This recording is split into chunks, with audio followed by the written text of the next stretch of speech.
L'homme passe son existence à courir.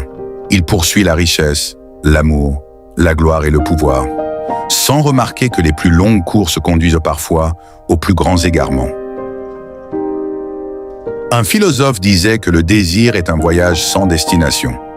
Plus l'homme obtient ce qu'il convoite, plus son esprit invente un nouvel horizon à poursuivre. Et si la véritable pauvreté n'était pas de manquer de biens, mais de ne jamais savoir reconnaître ce qui suffit, cette question a bouleversé des générations de sages. L'homme croit souvent chercher le bonheur. En réalité, il cherche parfois seulement à faire taire le vide qu'il porte en lui. Or, aucun trésor n'a jamais réussi à acheter le silence de l'âme. Les sages n'ont jamais méprisé les richesses. Ils ont seulement compris qu'un homme qui ne sait pas où s'arrêter finit toujours par devenir le prisonnier de ce qu'il possède.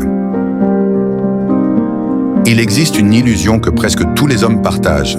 Ils pensent que le prochain accomplissement leur offrira enfin la paix. Pourtant, celui qui dépend de demain ne connaîtra jamais le repos aujourd'hui. Plus l'esprit s'attache aux choses éphémères, plus il s'éloigne de ce qui demeure. Car tout ce qui brille n'éclaire pas, et tout ce qui dure ne fait pas de bruit. Le monde t'apprendra à accumuler. La sagesse t'apprendra à discerner, car la valeur d'une existence ne se mesure jamais à ce qu'elle entasse, mais à ce qu'elle est capable de laisser partir sans perdre son âme. L'homme poursuit souvent ce qui impressionne les autres, avant de découvrir, parfois trop tard, que la paix intérieure n'applaudit jamais les victoires de l'orgueil. Le plus grand renversement de l'existence survient lorsque tu cesses de demander « Que me manque-t-il ?»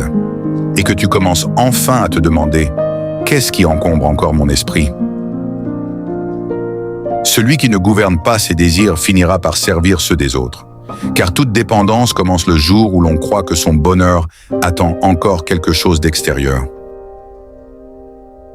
Les anciens philosophes ne cherchèrent pas une vie plus longue, ils cherchaient une vie plus lucide, car quelques années vécues avec sagesse valent davantage qu'une longue existence consumée par l'agitation. L'homme traverse le monde comme un voyageur qui confond l'auberge avec sa demeure. Il s'attache à ce qui devait seulement lui apprendre à partir. Il est étrange de voir avec quelle ardeur les hommes poursuivent ce qui disparaît, tandis qu'ils négligent silencieusement ce qui pourrait donner un sens à leur existence. L'éphémère les fascine, l'essentiel les ennuie. Le plus grand paradoxe de l'existence est celui-ci. Plus l'homme possède, plus il découvre des raisons de craindre de perdre. Ainsi, la possession engendre parfois une servitude plus profonde que le manque lui-même. Le temps ne vole rien à l'homme. Il lui révèle seulement que beaucoup de ses désirs n'étaient que des mirages poursuivis sous le soleil de l'illusion. Celui qui cherche le bonheur dans le regard des autres leur abandonne le pouvoir de gouverner son âme. Aucune liberté n'est possible tant que ton cœur dépend encore d'une approbation étrangère. Les sages n'ont jamais cherché à posséder le monde. Ils ont cherché à ne plus être possédés par leurs propres désirs. Là réside la différence entre le maître et l'esclave de lui-même. Il arrive un moment où l'esprit comprend que la véritable abondance ne consiste pas à ajouter davantage à sa vie, mais à retrancher tout ce qui l'empêche encore d'être en paix. Peut-être que le sens de la vie n'a jamais été de courir plus vite que les autres. Peut-être attendait-il, depuis le commencement, dans ce silence que tu n'as jamais osé écouter. Les plus grandes vérités ne poursuivent personne. Elles attendent simplement que l'homme cesse enfin de fuir lui-même. L'homme croit que le monde lui refuse le bonheur. Pourtant, ce sont souvent ses propres désirs qui le condamnent à une soif qu'aucune source ne pourra jamais étancher.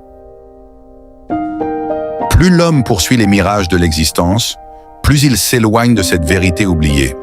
Ce n'est pas le monde qui est vide, c'est le regard qui a perdu le sens de l'essentiel. Les foules admirent celui qui possède beaucoup. Les philosophes admirent celui qui a appris à ne plus dépendre de ce qu'il peut perdre, car la véritable richesse commence là où la peur de manquer prend fin. Chaque désir satisfait engendre un nouveau désir. Ainsi, beaucoup meurent épuisés, non parce que la vie leur a trop demandé, mais parce qu'ils n'ont jamais appris à dire « cela me suffit ». Ne demande jamais à la vie pourquoi elle tarde à te combler. Demande-toi plutôt combien de temps encore tu laisseras tes désirs décider de ton destin. La plus subtile des chaînes est celle que l'on porte avec plaisir.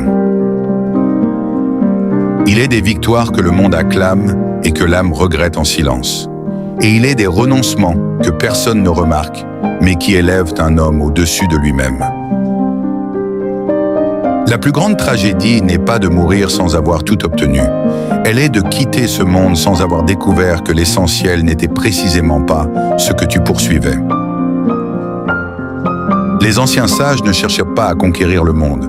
Ils cherchaient à conquérir cette partie d'eux-mêmes qui réclamait toujours davantage. Car celui qui triomphe de ses désirs devient plus grand que celui qui triomphe des royaumes. Et lorsque le dernier jour se lèvera, ni l'or, ni la gloire, ni les applaudissements ne demanderont ton nom. Seule ta conscience te posera une question. As-tu vécu selon la vérité ou seulement selon tes désirs? C'est devant cette question que tombent tous les masques, tous les titres et tous les hommes. L'homme passe sa vie à remplir ses mains, sans remarquer que c'est son âme qui demeure vide. Il confond l'abondance avec la plénitude, jusqu'au jour où le silence lui révèle leur profonde différence. Les plus grandes prisons ne sont ni de pierre ni de fer. Elles sont bâties par des désirs qui promettent la liberté, tout en exigeant que tu leur sacrifies chaque jour un peu plus de toi-même. Le philosophe ne demande jamais « Que vais-je posséder ?» Il demande « Que restera-t-il de moi lorsque tout ce que je possède aura disparu ?» C'est cette question qui sépare l'éveil de l'illusion. Beaucoup traversent dans l'existence comme des collectionneurs de victoires. Peu comprennent que l'homme ne grandit pas parce qu'il accumule, mais par ce qu'il devient lorsqu'il apprend enfin à renoncer. L'esprit inquiet poursuit sans cesse un nouveau sommet, ignorant que l'horizon recule à chacun de ses pas. Ainsi naît la fatigue de ceux qui courent toute une vie sans jamais rencontrer la paix. Le monde t'apprendra à conquérir les autres. La sagesse t'enseignera une tâche infiniment plus difficile. Cesser d'être gouverné par tes propres désirs. Celui qui règne sur lui-même n'a plus besoin de régner sur personne. L'homme ne souffre pas toujours parce qu'il manque de quelque chose. Il souffre souvent parce qu'il refuse d'admettre que ce qu'il poursuit n'a jamais été capable de le combler. C'est la plus discrète des tragédies humaines. Chaque époque invente de nouveaux objets à désirer. Pourtant, aucune époque n'a encore découvert un remède contre le vide d'une conscience qui s'est oubliée elle-même. Les sages ne cherchent pas à ralentir le temps. Ils cherchent à ralentir leur avidité. Car ce n'est pas le temps qui fuit le plus vite. C'est le cœur de celui qui ne sait jamais dire « j'ai assez ». Et peut-être qu'au terme de toute quête, l'homme découvrira cette vérité silencieuse. Il n'avait jamais besoin de posséder davantage. Il avait seulement besoin de devenir quelqu'un que rien ne pouvait appauvrir.